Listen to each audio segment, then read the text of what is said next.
is the Watchtower reporting live from Uhiani, Reparonia in a breaking news report. In a decisive vote on December 5, 2035, the Nagorsk Pact formally expelled the Avian Empire, then led by Yakov Hellstrom, citing ideological incompatibility and direct support for the controversial avianist state of Tatov. The motion was spearheaded by Dmitry Ushankov, leader of the Rutevet Union, who accused the Avian Empire of promoting nationalism over leftist principles.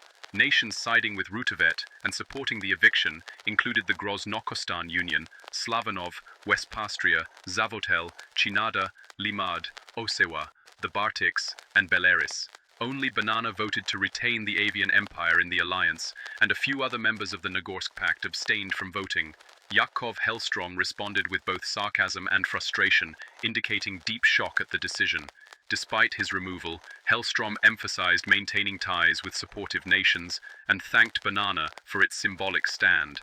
Tatov, long backed by the Avian Empire, denounced the eviction and immediately joined Hellstrom's newly proposed Gefahren Avianstaaten, a pro-avianist bloc. Konvia expressed solidarity and joined the alliance as well. However, Tatov withdrew 2 days later, citing fear of war and announcing strict isolationism, even threatening nuclear retaliation against both Nagorsk Pact and Gefahren Avianstaaten if provoked.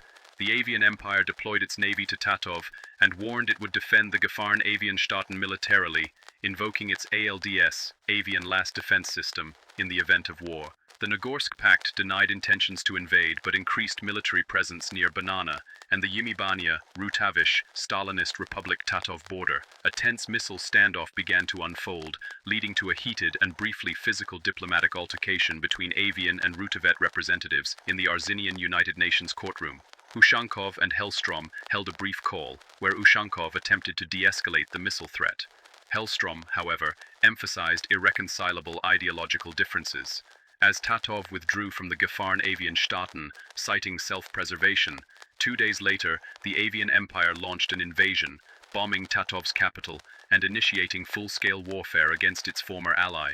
Westpastria closed its borders in anger after the Avian Empire de-recognized it as a sovereign state. Watkonsberg, while not intervening directly, reaffirmed it would defend the Avian Empire if directly threatened.